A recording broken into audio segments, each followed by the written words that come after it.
Hello and welcome to Marketing Mix Live, episode 1. This is the inaugural episode of the live video marketing podcast, and my name is Gareth Dane. Welcome. Today we have a very special guest, Mr. Richard Conduit, who is a Facebook ad and sales funnel specialist. So you're going to have some real great insight into Facebook ads today. So thank you for joining me and stay tuned, guys.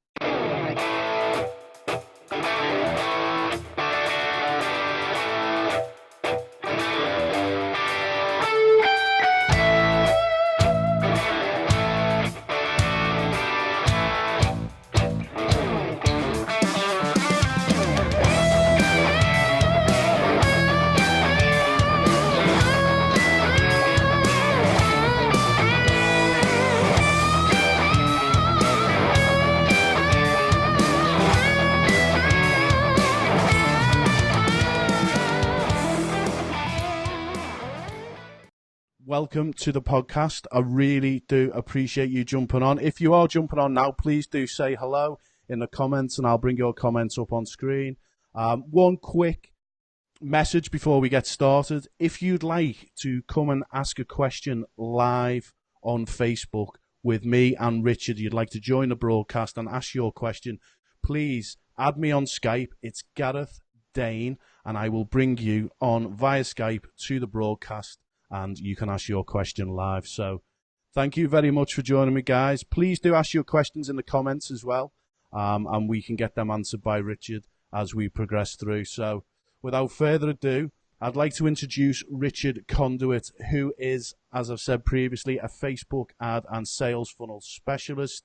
He's based in the UK, and he owns and runs his own digital agency called Blue Penguin Media. So without further ado, Richard, welcome to the show, sir. How are you today? Hey, Gareth. I'm great. How are you doing? Yeah, really well, mate. Really well. Very excited to have you on board. Thank you for offering to be a guest. I really do appreciate it. That's great. No, I'm excited, mate. I'm excited. Yeah, me too. So have you been busy today? Yeah, very busy. Every day is a busy day here. Every day. Yeah, most certainly is. So we've got a few people jumping on. As I said, please do say hello in the comments. We have... Let's have a little look here. We've got Mark. Hi there, Mark. Good to see you on, mate. Thank you for joining us. Really do appreciate it. And we've got Jonathan on as well. Jonathan is literally in the middle of creating a video introduction for this broadcast. Not quite ready yet, so that's why we haven't used it. But on the next episode, we certainly will. So he's joining in a second and getting off. So thanks for joining us, Jonathan. And we've got Doc. Hey, Doc. Good to see you on line. Thanks for joining us. Really do appreciate it. And we've also got, sorry, I'm just getting used to these comments here. So we've also got Rodney. Hey, Rodney, welcome. Thank you for joining us. And here's Kurt. Good afternoon, Gareth and Richard, he says. Thank you, Kurt. Good to see you on. We've got Brian. Hey, Brian, thank you for joining us. So, guys, before I'm not going to go through everyone who's saying hello, but thank you for joining us. We really do appreciate it. So, Richard, Facebook ad and sales funnel specialist, what does that mean? Well, what does it mean exactly? Basically, we have an agency here that, in essence, just runs Facebook ad campaigns for all sorts of businesses, online business, offline businesses. We also build their sales funnels, their online sales funnels, which is really where I started. I started building funnels in lead pages and ClickFunnels and things like that. And my online life started there, really. Well, I started many years before that trying to do affiliate stuff as well, which wasn't my forte. So I continued my normal job, if you like, as a salesman, and kind of left it there, and then decided to come online at a later stage once I sort of found funnels, if you like. Right. Okay. Brilliant. Can you tell us a little bit about Blue Penguin Media and just like what you're doing now, mate, and in your business?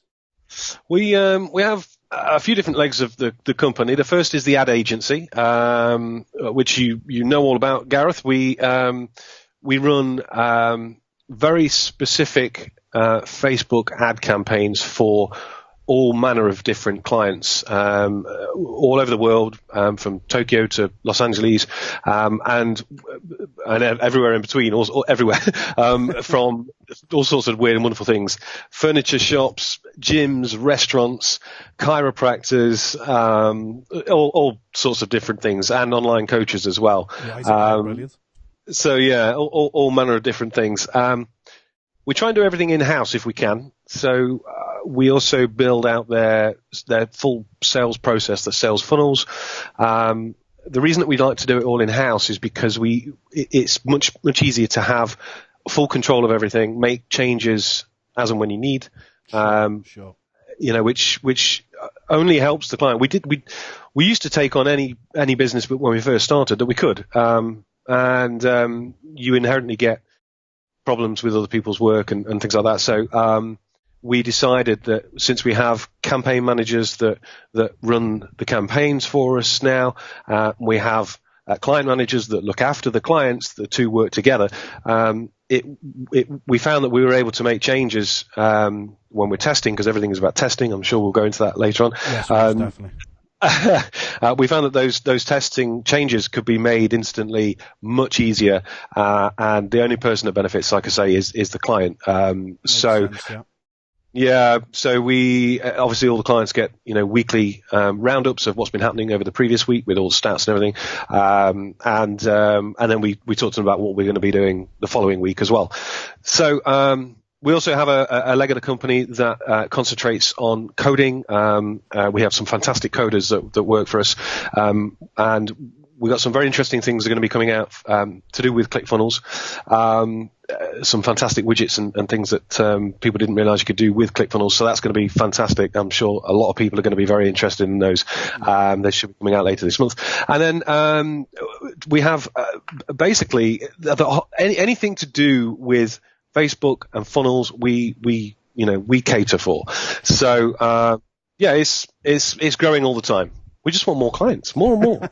And who doesn't? And what better way to get more clients than Facebook advertising it?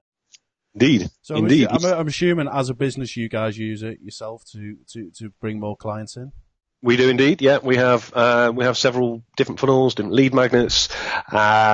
We tend to use an application process. Having been, well, for want of a better word, stung in the past, we do have an application process for everybody that comes on board. Because a lot of people, I don't think a lot of people realize that the work and the effort that goes into running a Facebook campaign, a real proper campaign. So it takes time, it takes effort, it takes skill, and it takes money. So we're quite choosy, really, about not choosy, but we certainly don't want people that think it's just going to be their magic bullet and they're going to spend $50 and suddenly get 4,000 sales. So which is what some people lead them to believe. Yeah, I was going to say, I'm sure you do get that from certain individuals and businesses you work with. That's excellent. So thanks for that little introduction there. Really do appreciate that. We got a few more people jumping on here. We got Amanda Robinson, who is going to be a guest in the future on another Marketing Mix live episode later on. I think it will be episode 3 or 4. I don't remember off the top of my head. We're actually booked up now till May 2018, so that's pretty amazing. So really cool. Happy with that. So Amanda says, yes, running a proper, quote, Facebook ad campaign does take skill and experience, and I'm sure Richard will agree with that. No doubt. Very much so.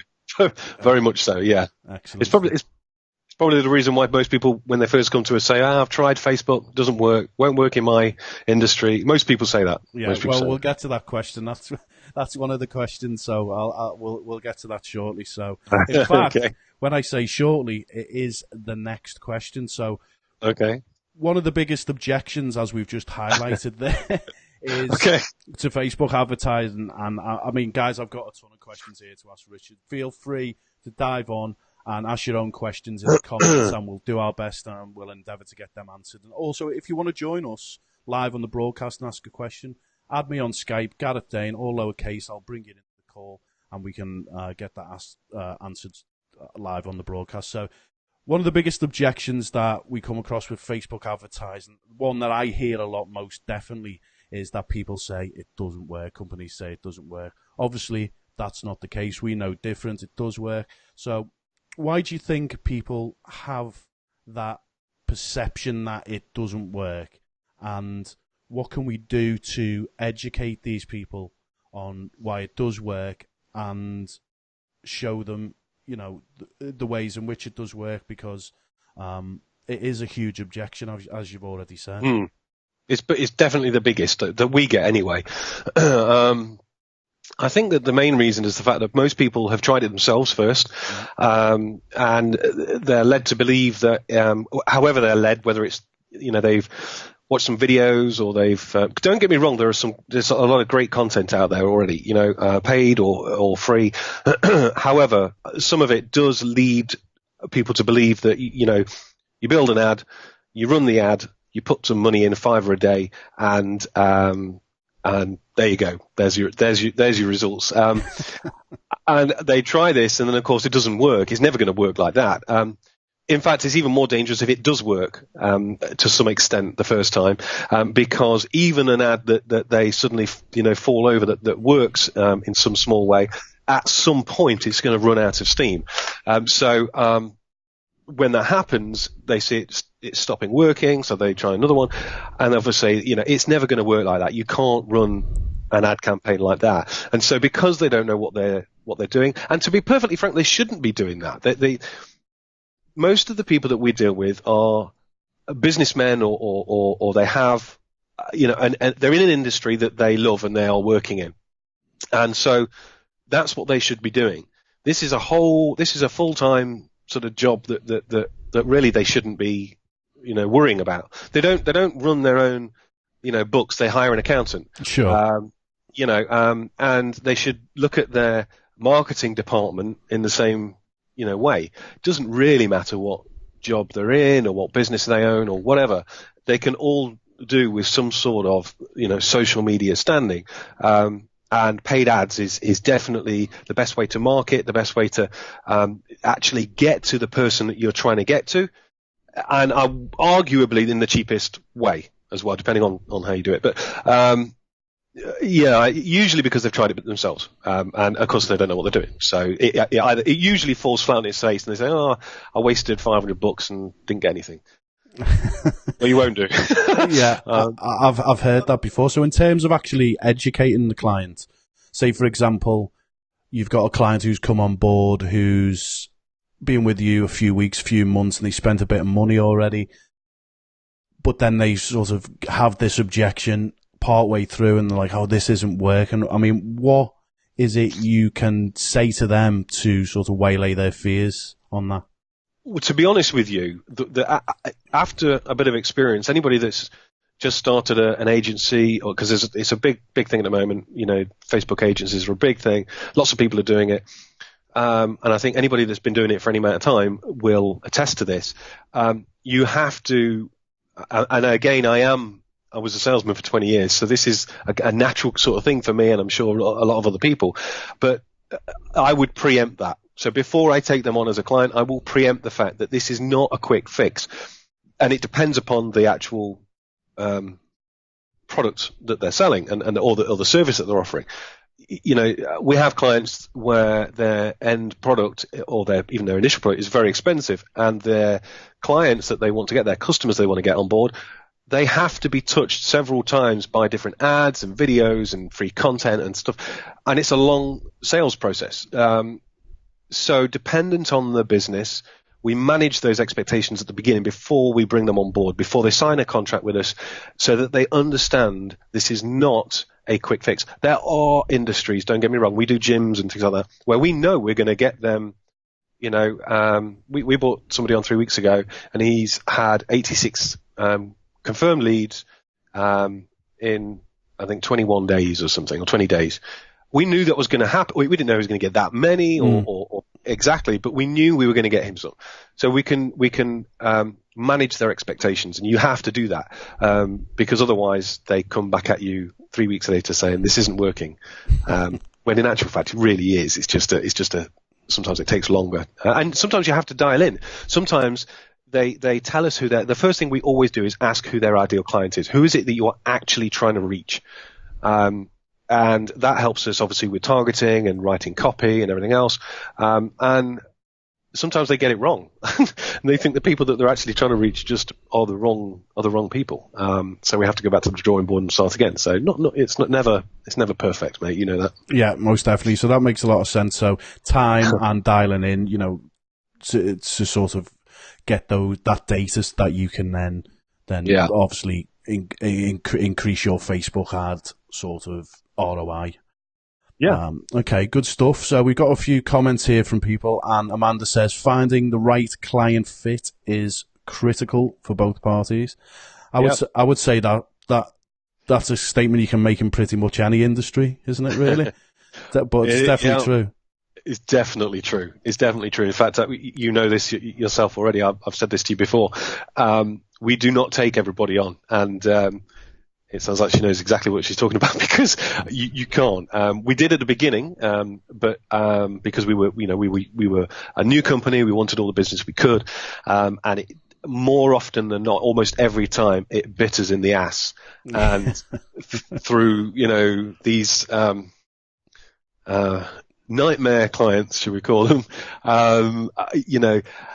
You just think, I'm never doing this again. This is not happening again. And you go through a learning process of bringing people on board and getting rid of clients, and eventually you decide, right, this is how, you work your process out. And eventually you get to the point where you say, right, this is how we're doing it. This is how we're doing it. And if they don't meet all these, criteria, we're not even entertaining it. You can smell a nightmare client coming a mile away. After a while. You certainly can. I can attest to that most definitely. So we've got a little question here from Michael who says, I heard that working with just one country, for example, the UK, Canada or the USA, can run better than having multiple countries. Is this true or false? Thanks for your comments.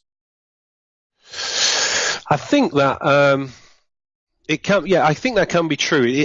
Again, all of these things do depend upon many things. It depends upon the product, on the service. It depends on the price of it. It depends on everything to do with the clients or your product.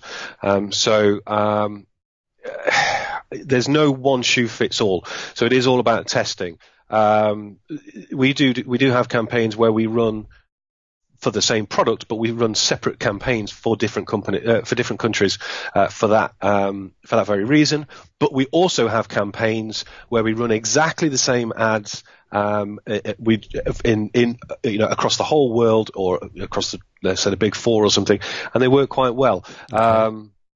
If it starts to get expensive, obviously these are monitored every day as well. So if they start to get expensive, then obviously we will cut whatever's getting expensive or not working anymore and try a different way. Facebook's a funny animal, and what is working it isn't working another day. It changes all the time. And I in fact, when I saw you the other week, I said to you that there are one in particular of our campaign managers. I learn off this guy every week, like all the time, because he is the guy who is at the front, at the coalface every day, every minute of every day, and he loves it. And I learn more off of him than I did for the years running ads myself, I think.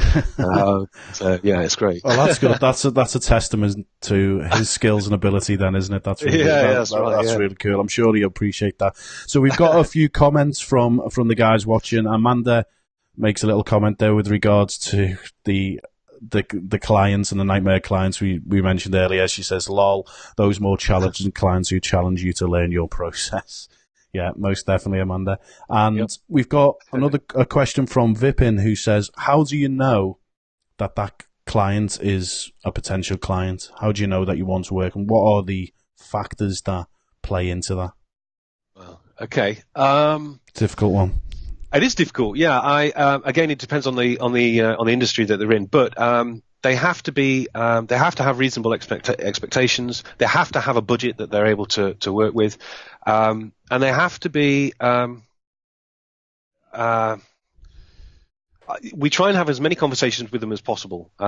We try and touch base with them a few times because you can tell if somebody's going to be difficult by the way they are. If I get any sniff that they are rude, arrogant, or they're just tough to work with, I'm not bothering. Because if they're like that at the beginning, you can imagine what they're going to be like, 2 months down the line. Yeah, most definitely.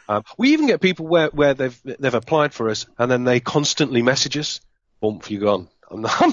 I had that for months and months with a client who I would wake up in the morning and have like literally a reel of Skype messages every morning I'd wake up to. And I was like, I'm not having any more. That's it. I don't care how much he's paying. I don't need that. So, you do have to be a bit careful of those sort of people. I think that the process will, if you haven't got your process down already about how you bring people on board, you will learn that process having brought people on board and kind of tested it through and got rid of people and kept others on. So you got to look out for the person themselves, the products that they're selling. If the product is really bad, if you really believe the product's bad, my advice is probably don't do it. Again, this is probably coming from a sales background, but if you don't believe in the product, you're going to struggle to sell it. If we think that the product, if one of our guys turns around and says this product's rubbish, then it raises alarm bells, because it's like, well, okay, if we think that, how the hell are we going to make everybody else think it's fantastic? Yeah, exactly. It's a personal thing. I mean, I'm sure there are people out there that would say that's not right, but we have to like what they're selling. We have to like the person, and we have to know that he is willing to give us the time needed to work out exactly, especially if he has no idea, he's done nothing before. If it's a brand new ad account, if his pixel is not got any information on it whatsoever, it's new. We have to start from scratch, and so he has to take that on board and accept it. The other thing is as well, if they have to be for me anyway, if the potential client has to be really sold to that Facebook ads are the way forward and actually work, it's always a bad sign for me. You want people to come to you and say, look, I know I should use Facebook, but I have no idea what the hell I'm doing.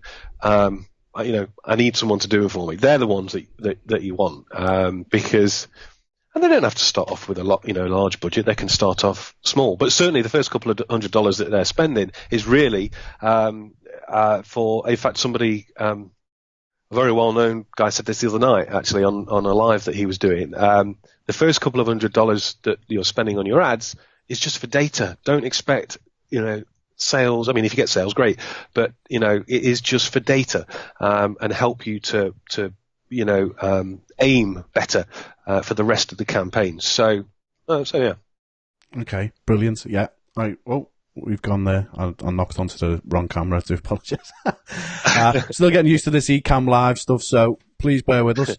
So Igor says that best acid test to tell if a client's, if the client material, what's your budget, what's your offer, who's your client, and what are your expectations. I can agree with that somewhat. Yep. Most definitely. Yep. So thanks for that. Yep. And Amanda says, love, in capitals, everything you're saying. Yes, first ads are to calibrate. Okay, so that's interesting. Very good. Thank you, Amanda, for commenting on there. And Michael says, so your biggest secret is monitor closely, watch in brackets, and split test everything. To be honest, actually, yes, I suppose it is. I mean, you have to split test everything. Every single campaign level, ad set level, ad level, funnel level, everything has to be split tested. Because, and I had this conversation the other day with somebody. It doesn't matter what you think. It doesn't matter what I think. It only matters to what the audience actually thinks. And if they're reacting to it and they're buying, then great. If they're not, then there's something wrong with it. It doesn't matter whether you love it or whether you think it's fantastic. It's wrong. So you've got to change it. So yeah, split testing. I'm monitoring.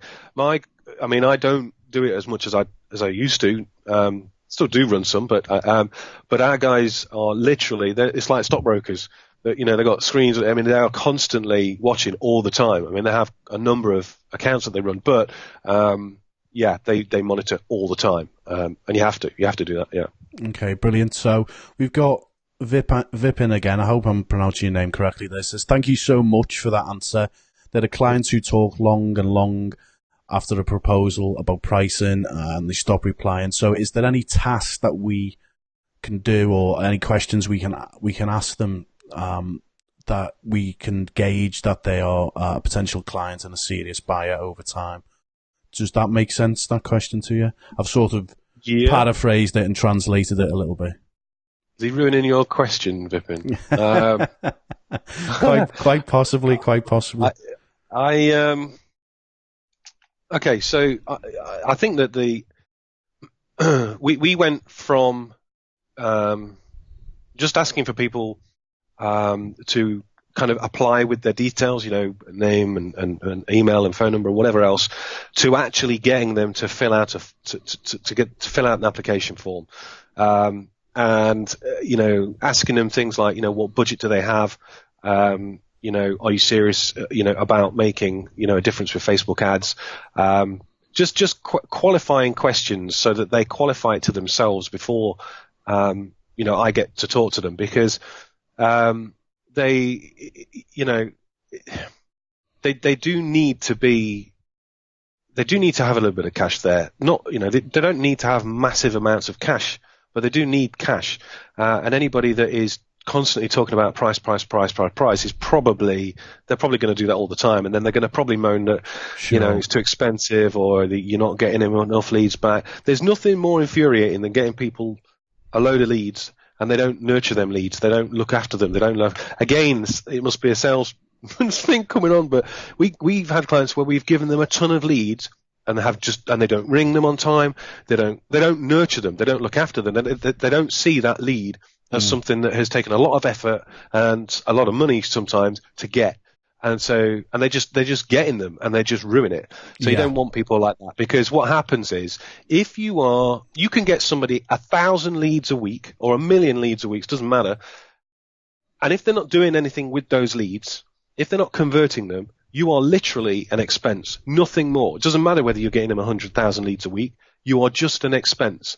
And if we're not doing stuff, and we have this as well, I mean, we do have sales training stuff as well for some of our clients, because, like I say, some of these clients, they're just, just business owners, but they're business owners. A lot of them are not salesmen. They're very good at what they do, but they're not salespeople. They don't know how to close somebody. So, through no fault of their own, some of these people, they can't close these ones the same as what you would or I would. I think personally, as part of the agency, it is our responsibility to try and help them do that, because if we don't, they're going to get rid of us anyway, because we're just an expense. So it's kind of me being a bit greedy, kind of trying to protect us from that in the future. So yeah. There's a lot you can do. I mean, it kind of never ends, really. I'm always finding this is why I don't do it anymore, because I'm always finding more other things I want to do. Definitely. Well, Vipan says thanks for that, and you answered this question. It was exactly what he was looking for, so that's pretty cool. So I'd like to move on to the next question I've got, because we're 28 minutes in now. It's brilliant, this engagement and these questions. Really, really good. I think the first episode's going really well. And we're getting lots of engagement questions, which is cool. But I've got 22 questions here I'd like to get through. Have you? Yeah. All right. Sorry. So I'm gonna ask my next question. So for new people who are using Facebook ads and new businesses who've never been into it before and are looking to do it themselves, Facebook ads manager or business manager can be overwhelming. It's got a lot of functionality in there. It's really huge, everything that you can go through on there with regard, you've got the pixel and that we'll talk about in a second, but there's lots and lots you can go through. Could you just give us any little tips or insights for beginners on what are the most important things they need to be looking at when they're setting up their first campaigns, their first ads? What do they need to do to make sure that they're getting off on the right foot? I think if you've never done it before, there's a few things that you have to do before you even write an ad, before you even do that, and I think this is becoming more and more sort of populist, this kind of notion. But for me, anyway, if you've never done one before, you have to sort out your pixel. You have to put your pixel, your base code, on every page in your funnel or your website, depending on whatever it is that you're doing, and then add event codes to, whatever it is that's happening through your funnel. So if it's just a simple opt-in funnel, with a landing page and a thank you page or something, then it's very straightforward. You put your base pixel across both pages, and you put your lead event code on the thank you page, so that every time somebody clicks on your ad, lands on the landing page, and then lands on the thank you page, having downloaded whatever it is or done whatever you want them to, then they fire that lead pixel. Okay, so that Facebook now knows that this type of person is the person that would go all the way through the funnel and become a lead. That's going to be very useful at a later stage. So you must put the pixel. If you're not using the pixel, you're mad. You have to use the pixel. You've got to use the pixel.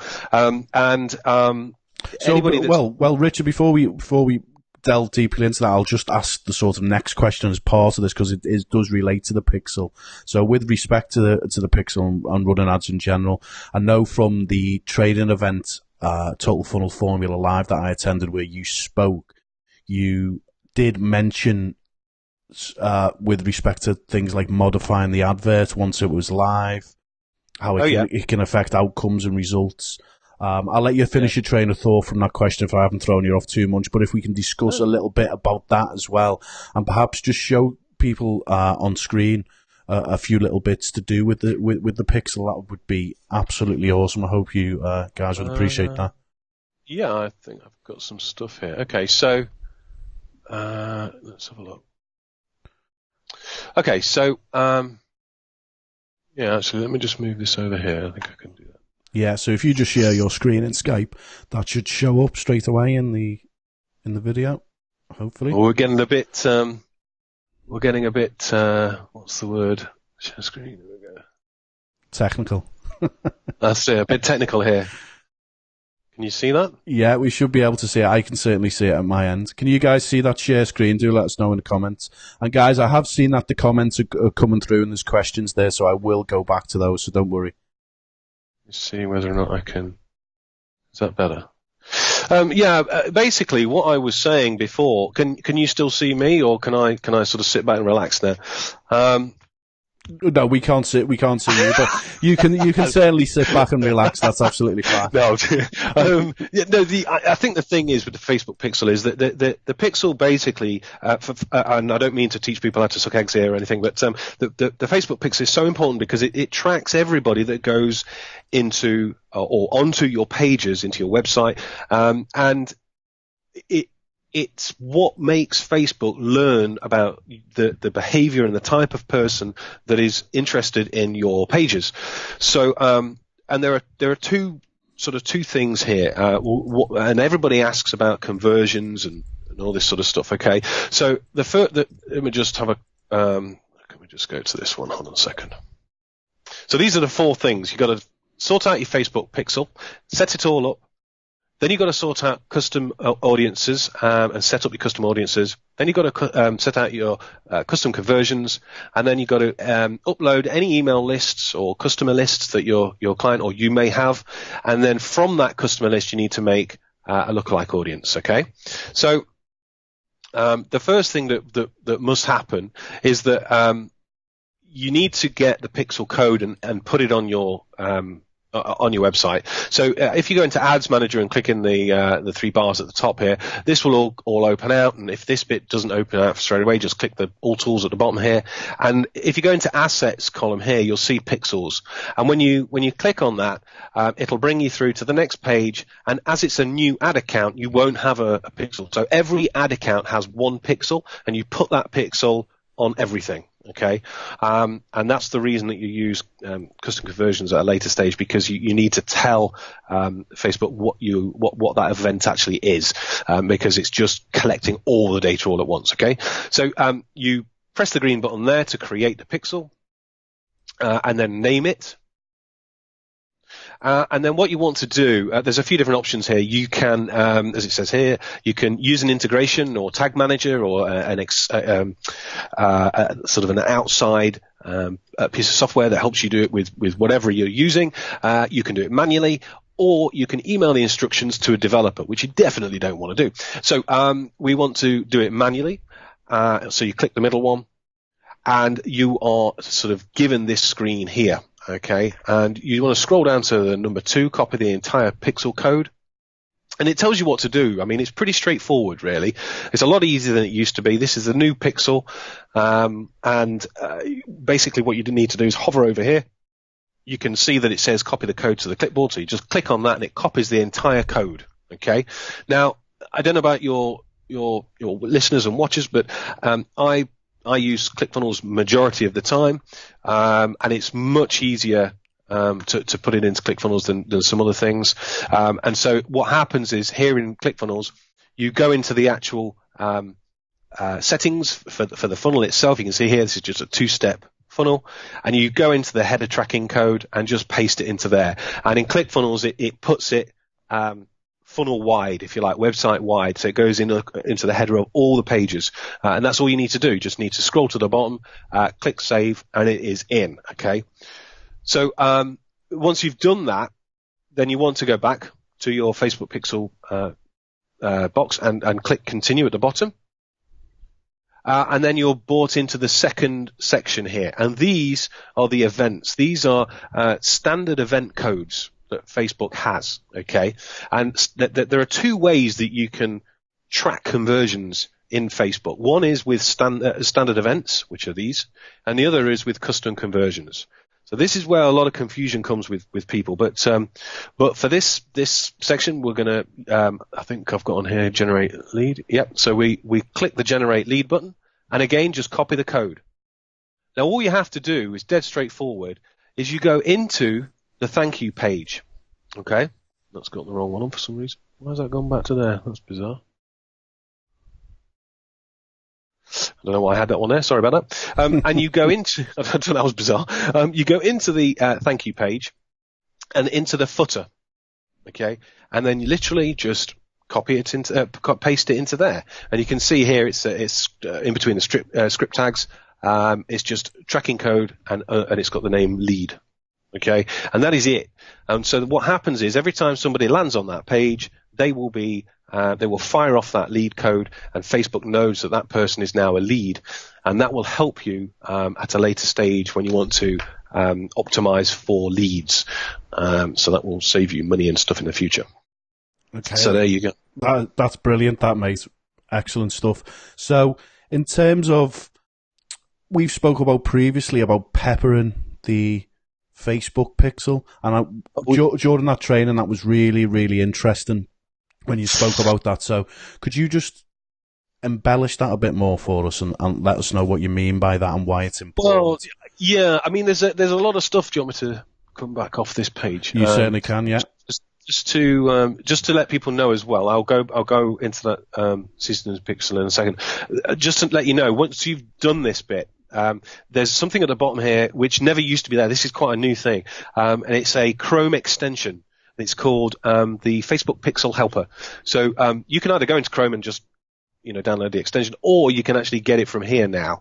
And it's definitely worth having because it's a little Chrome extension which shows you whether or not your pixel is working on your site when you preview your site. It also shows you whether other people have got a Facebook pixel on their site and whether it's working properly. In fact, I'm building a campaign right this minute tonight. I'm going to be finishing off to a local gym who I've had a look at, and their pixel is wrong. So I'm going to go in there and pitch them. So there we go. Yeah. So seasoning the pixel. This is quite a controversial thing, I think, because it used to be the big thing about seasoning the pixel, or I prefer your term. I prefer peppering it. I think that is a much better term. I thought that was your term. It's much better. I think it's much better. So we'll go. We'll go with that. It's quite a controversial one, mate, because it used to be the everybody used to talk about this, and it was the thing you had to do. And then a number of people came out and said, well, it's a load of rubbish. You don't need to do this and you don't need to do that. So there are a couple of trains of thought. My train of thought is that you still need to. You still need to season a pixel. The reason is because when you first, like we've just shown, when you first build out your pixel, your pixel is brand new. It's like a baby. It doesn't know what to do. It's got no information on it. It's gathered no data. So if you asked Facebook to do something using the information from a pixel, it hasn't got anything. So it's kind of wandering around with like a headless chicken, doesn't know what to do. So you need to educate that pixel. Now, this is where it starts to get a bit convoluted, because from my opinion, you should really run a traffic campaign, post engagement campaign. Facebook loves engagement. Okay. So if you ever want to get, lower your costs and stuff like that, you need to be running an engagement ad. If you are running a traffic ad to your funnel, you're giving Facebook all this information, all this knowledge of people clicking on the ad and then going through to your landing page and then through to your thank you page. And Facebook is building up this image of all these people that are landing on your landing page, which is good, because they're actually people that are interested in your advert. So your advert is good to these people. Yeah. And we all know that, testing your landing page and split testing it and everything, will, improve your opt-in rates. So, it's then also gathering all the information for the people that land on the thank you page.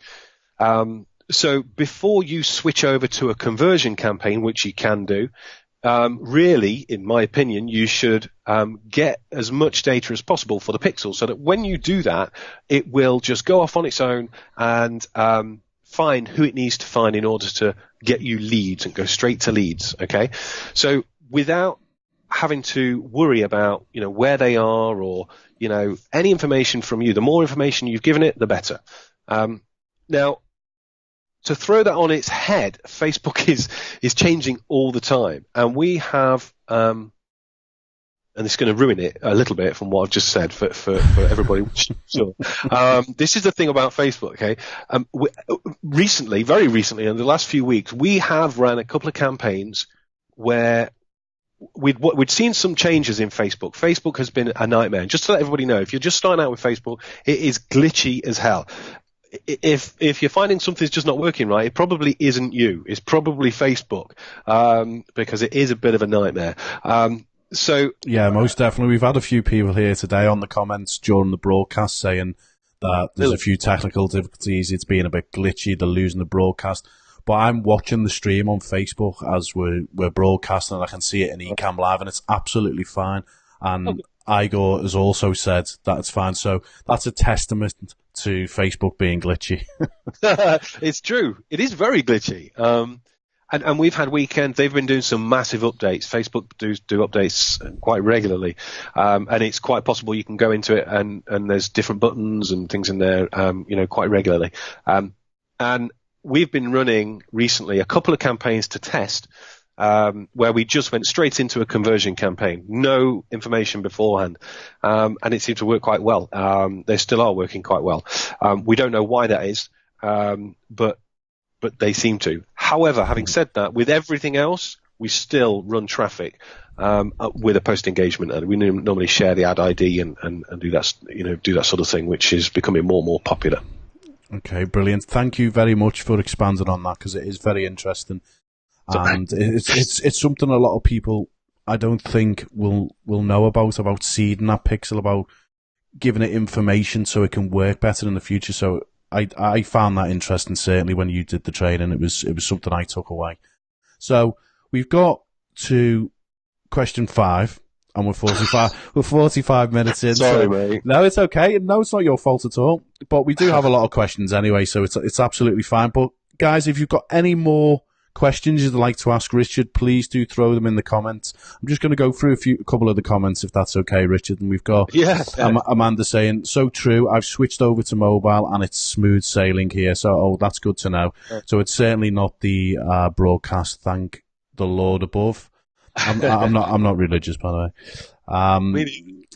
Yeah, and I'm sorry I can't pronounce your name. I do apologize. I'll just say Salah for the time being. Says, hi Gareth Dane, are you able to put the video in your YouTube channel? I would love to have it as a reference. Most certainly will, Salah. I will put that on YouTube. It will also be going on to iTunes and various other video podcast places online. So I'm going to just scroll back through a couple of the comments because I noticed we had a few from Igor who was on, and Igor says, going back to one of the previous questions where you mentioned you've got to have some cash, and Igor says, what some cash in quotes would you need? What would you need in cash to get from no campaign down to a working, scalable, ROI-friendly lead gen system with Facebook ads?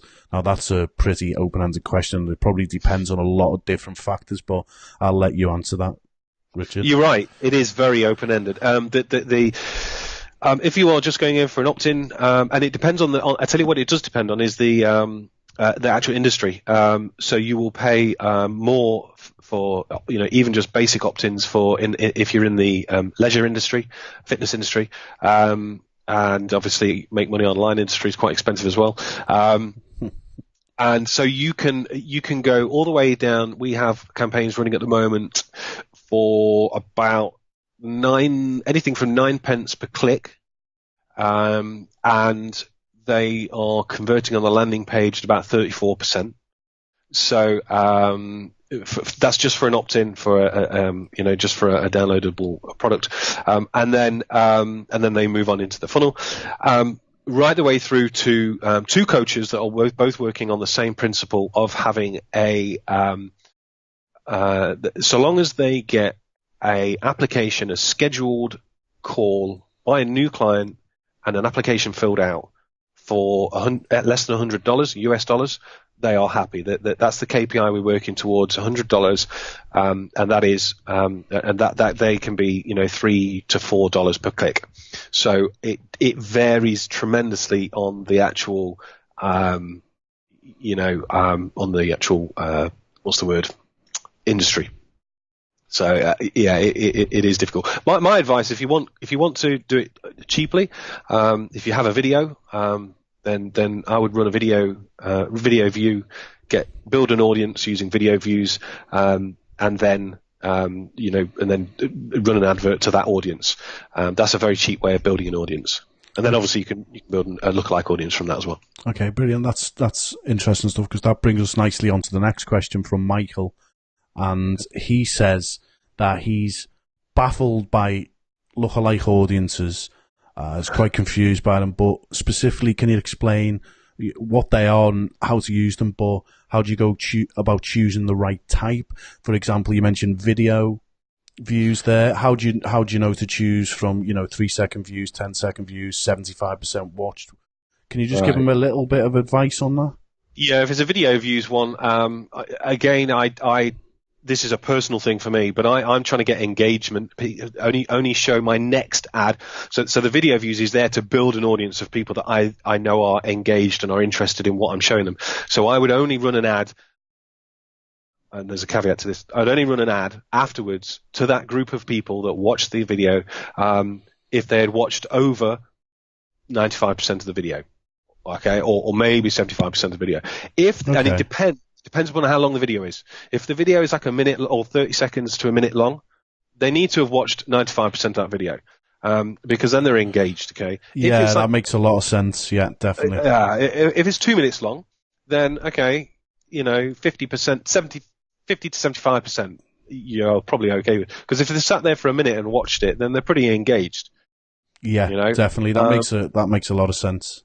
So yeah, and then you can run traffic ads to it, post engagement ad. I wouldn't use a conversion ad then, but straight away you can run your traffic ads to that. The other thing is with lookalike audiences is that you build the idea of a lookalike audience is to build an audience is to let Facebook go off and build an audience based upon the metrics that you've given it, based upon the actual information that you've given it. So if you have a customer list, email customer list, you can upload that into Facebook, and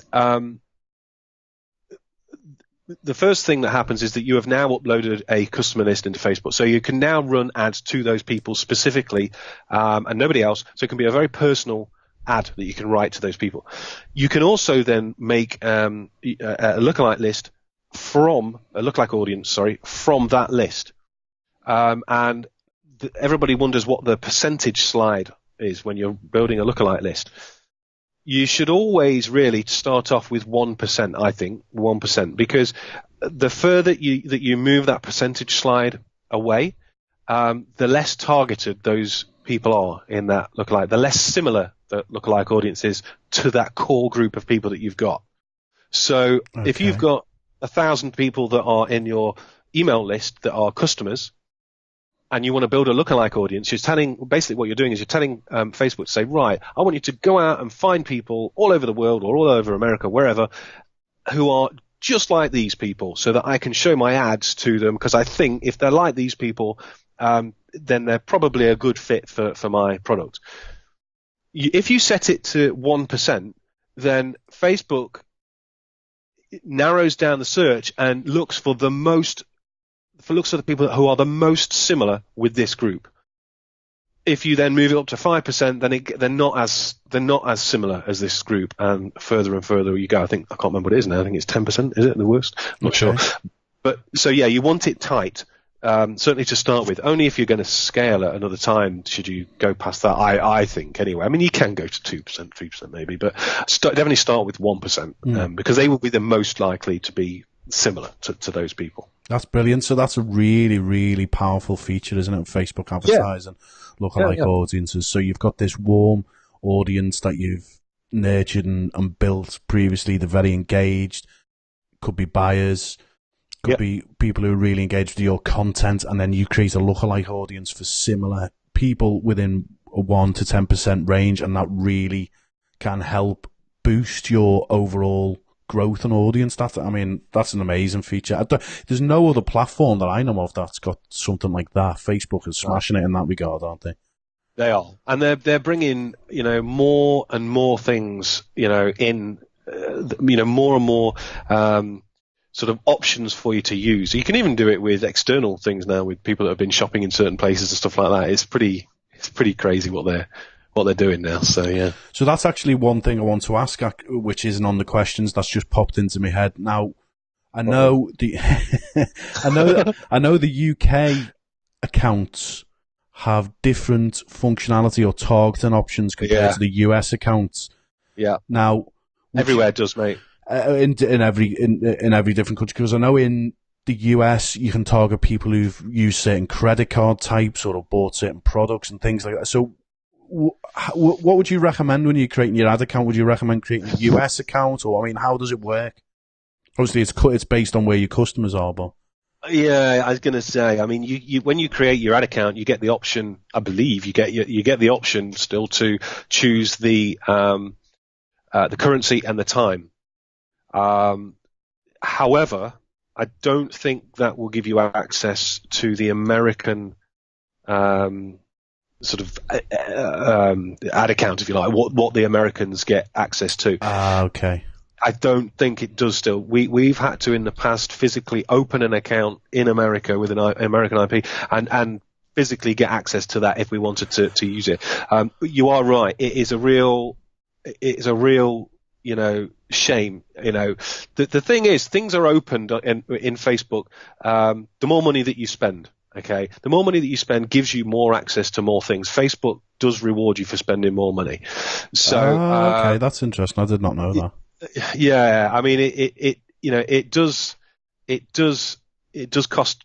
You have to spend quite a bit. So you have to be running quite a few ad accounts and things like that to be able to get those sort of features. But you're right. In the beginning, America has pretty much everything, and the rest of the world kind of has to follow suit, Yeah, that's usually the way it is with any type of feature on Facebook, most definitely. So, so thank you very, very much for that. We've got a couple of questions from the guys. We're now hitting 55 minutes. I don't know what your time is like, Richard, if you need to jump off. I do remember you mentioned something about a client call. I do have a client call. How long? How much longer would you want? I would have thought you were trying to get rid of me as soon as possible, but that's cool if you. Yeah, well, I was thinking maybe another 5 hours or something. No, I'm only kidding. Maybe another 10, 15 minutes or so. Get a couple of questions off the guys, and then we can finish off for the day, because an hour 15 is probably about enough for a video podcast on Facebook. Keep people's attention. So, because I know we got 14 people watching at the minute, I think they're getting real value out of this. So, Mark, I hope so. Yeah, I think they are, mate. I'm learning a lot. So we've got Mark Preston, who's a good friend of mine. He says, what is the best way to use Facebook ads to promote my paperback Kindle book on Amazon? So Mark's now a published author. He's just released a book on the business side of SEO. So how can he go about using Facebook ads to promote that book? To promote his book in Amazon? Amazon itself, yeah. Wow. Okay. I assume he has a page and everything else as well. Is he engaging people on Facebook already? Well, Mark, are you? Please let us know in the comments. Let's assume he is at the moment. If he is, yeah, then it's got to be an engagement side really. Facebook loves engagement, so you're going to get cheaper ads the more engagement that you do. So I would definitely, and are you wanting to run directly to Amazon, or do you have a funnel that you've already built? Okay, so Mark has just literally commented, no, he doesn't. So he doesn't have. So you've got no Facebook page or any type of engagement type thing going already. That's a requirement, really. I would say. Yeah, you've got to get them set up. So it's all about using your existing data, okay? So you, again, build lookalikes from your existing data. So if you've got any existing data at all, you need to load that into Facebook. You need to build a lookalikes, and use part of the book as a lead magnet. I think don't Amazon. I might get this wrong. I might get this around my head now, but isn't there a percentage of the book that is free so people can read the first 5 pages or something? Is that right? I'm not entirely sure, but that's something definitely that Igor brings up, which is a good little tip, I suppose. He says he's seen authors create free chapter funnels of their books, give out a free chapter on Facebook as part of the ad, get them hooked, and then you've almost got a client. I would definitely suggest something like that. I think that's a brilliant idea. Yeah, definitely. And of course, when you are running ads and that, you need to be, whatever the book is about, not just yours, but in general, whatever the book is about, you need to be looking at the interests of people that have to do with that book. So that's how you would target people with like a traffic ad, for argument's sake. Any ad actually, you would target people with the same interests that the book is writing about. Okay. Brilliant stuff. But he definitely got to have a page on Facebook where he's getting engagement, and you can't run ads without a page, can you? As far as I'm aware. So definitely get a Facebook page, Mark. He did say he's got a page on his website. That's not good enough for Facebook ads. You do need a Facebook page. You need a Facebook page so you can open an ad account and then run ads from it. Another good idea, I suppose, would be to look for related books on Amazon and the authors, and see if they are a demographic in the targeting on the Facebook ad, the targeting section. So you could actually target similar authors. So people that are interested in those similar authors may be interested in your book as well. Okay, brilliant stuff. Thank you very much for that. That's excellent. So where are we at now? We're exactly 1 hour. Guys, do you want more? Let me know in the comments. And we've got Richard for another 10, 15, well, another 10 minutes because we've just done 5 there. Let me know if you want more, and we'll stay on for another 10 minutes. If not, we're going to jump off because Richard is a very, very busy man.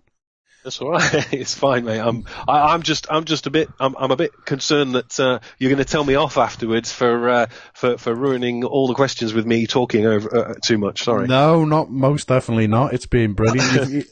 The information and value you've given to these guys is awesome. Perhaps I'll ask one of my questions, and we have briefly discussed it earlier on, and it was to do with split testing. Can you talk a little bit about split testing and why it's important and how long you sort of need to monitor this stuff before making any sort of judgments? Yeah. You didn't seem convinced. No, I can. I can. The reason I can't do it, because everything should be split test, Gareth. Everything. Yeah. All your ads, every page of your fund, everything needs to be split tested. So there is no. Because your ads and everything need to be monitored all the time. If you can see something is not performing well, or it's performing a lot more expensive than other ads, then take a. There's no right or wrong way to do it. You need to take a look at it. Is it working? No, get rid of it, and use the rest of your budget for the ads that are working. If you are wanting to, if you're running an ad set and it's working quite well, and you want to test it, duplicate the ad set and run other ads next to it, and make some changes in the duplicated ad set so that you're not ruining your original ad set. Yeah. Okay, and then and split test that way. Okay, so you will see that some of the ads, for whatever reason, even if you like clone the ads with the same ad ID, you will find that some of them work better than others. Why that is, I have no idea, but it does. And so you need to get rid of the ads that are expensive, and just keep the ads that are performing better. Some people do get stuck on the relevancy score, okay? Because the relevancy score is very, very important. It is a direct correlation between click-through rate and the costs, okay? But the fact of the matter is that there's no necessary reason to get rid of something with a low relevancy score if it's giving you good ROI. So the fact of the matter is that just monitoring them will allow you to see what should be kept and what shouldn't. Yeah. All right. So it's what it's like split testing pages. It's exactly the same, and you should do the whole. You should do everything. You should split test all your ads. You should split test your landing page. You split test your thank you page if it's got another offer on it. Everything should be split tested. So yeah, I personally speaking, split testing is just a way of life, and you should always be doing it. You should never have anything running without it. You should split test your creative, your headline, your picture, you should test your copy on your landing page, everything. Test the audiences, everything. Excellent stuff. Brilliant. Thank you for that. So that leads me on neatly and nicely to the next question, which is bringing down CPC and getting better ROI in terms of something that you mentioned previously in the training that I attended, which was to do with targeting competitors. And I found that very, very interesting. I thought it was a really great way of reducing that CPC and getting some ads that really, really work really well.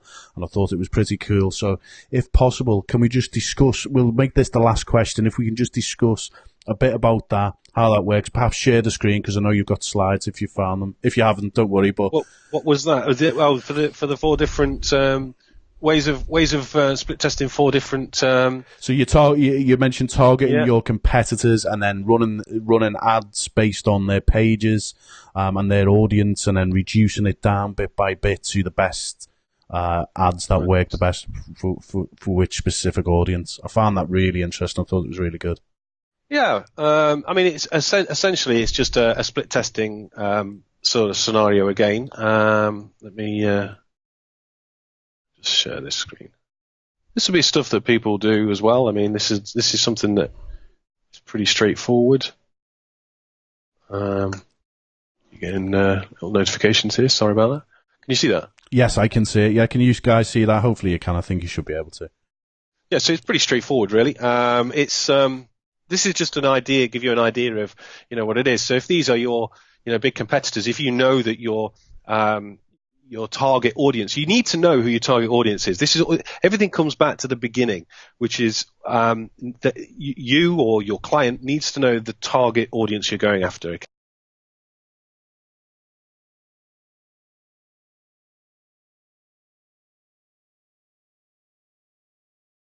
Then you will know that they will be into these 4 people, let's say, for argument's sake, and then what you do is you essentially run ads to males and females 20 to 50 years old, desktop and mobile, and then you run a different ad. The only difference is their interests.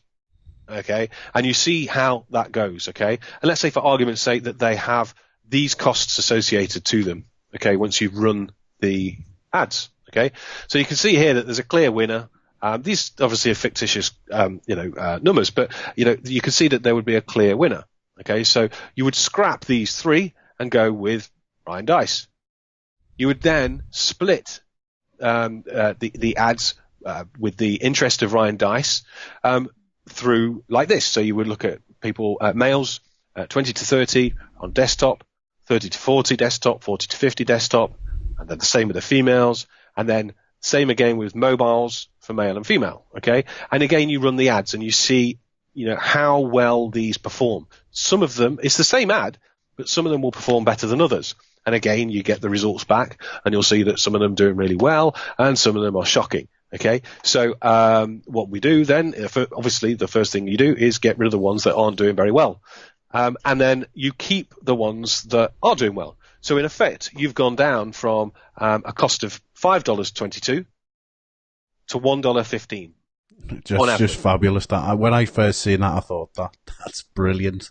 It's great. It works very well, and it's only one way. I mean, the guys run split tests, with us in all sorts of different ways.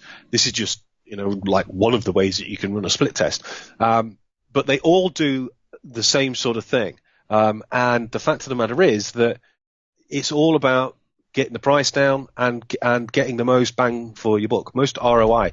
And people do get hung up on how much this is. It's like I say, we have a client at the moment who, so long as we are getting him a person booked into his schedule account for under $100, he is one happy chappy. Yeah. So. And whereas other people would be absolutely, shocked and sweating by that. So yeah, but he knows that the product that he's selling, is very expensive. So he can afford to do that. He knows his closing ratio. And these are things that you have to talk to your clients about. You have to talk to them about, how many, how many people do you need to talk to before you close them? How much is your product? How much can you spend on ads? All the different metrics that you need to be able to know exactly where you can go with the ads and how much you can spend. So yeah, very important. Brilliant. I absolutely love that. And you're probably seeing there, guys, watching a few little weird camera situations going on there. I was trying to flick between the screen and myself and Richard. So. Oh, sorry. No, that was my fault. I'd switched places on the screen and everything. Just a bit funny. But thank you for that. That was brilliant, Richard. Excellent stuff. So I think we'll close it off there because we've gone now 1 hour, 10 minutes. Hopefully, guys, you've got real value out of that. And Richard, before we go, is there anything you'd like to let the guys know about? What's your website? Do you have any Facebook groups people can join, etc., etc.? Well, to be honest, I mean, if there's anything, anything that you want help with, we have, let me just give, we have, I've got people listening as well. Good stuff. We have our website, as you know, bluepenguinmedia.com. If anybody is interested, we do have masterclass courses which run from various different sort of degrees, anything from sort of 8 weeks up to 6 months. It depends upon what people are looking for. Obviously, as well, if people have potential clients that they either don't want to work for themselves, or they're looking for a decent agency that will look after them and take care of them and run their ads properly. We can do that for you. So if anybody does want to get in touch with me, or in fact anybody, my business partner here, please feel free. Get onto either come through Gareth. Or go to bluepenguinmedia.com and just fill out a form. I'll get in touch with you, and we can have a chat about what it is that you want, what it is that you need, whatever you want to do. We have courses, we have membership sites, or indeed, if you want to just earn money from getting us business, you can do that as well. So. Excellent stuff, brilliant. Well, Richard, thank you very much for joining me on the first episode of Marketing Mix Live. It went fairly straightforward, fairly streamlined. There was a few glitches here and there at my end with camera angles, but it went really well. I'm really pleased. I hope you've had a good time, and thank you for joining me. I've had a great time. I love it, mate. It was great. Thank you very much. I want to give a shout out, because the fact of the matter is, if you don't mind, I just want to make a quick shout out to everybody that works, with me at Blue Penguin, because it isn't just me. Without my business partner, who does lots of other things as well, I couldn't do what I do. And obviously, if it wasn't for the very good campaign managers that we have now, our clients wouldn't have the success, because I can't do it on my own anyway. So there's just too many of them. So without them, I couldn't do it. So it's pretty cool, man. It's excellent stuff. Well, thank you very much for joining me. I really do appreciate it. It's been a great first episode. I thought we'd lost you there for a second on Skype. Hopefully, guys, you heard that shout out. I do apologise about that. Your video froze. I could still hear the sound. So hopefully everyone, Oh, really? So hopefully everyone still heard it. Thank you very much, guys, for joining us live on the broadcast. Please do join us again next week at 6 p.m. GMT or 2 p.m. EST, when we will have another fabulous guest on. I will be telling you all about very soon on Facebook, and I'll post a link into the comments. Thank you very much, guys, and I'll see you all again soon. Cheers, Richard. Cheers. Brilliant. Thanks, mate.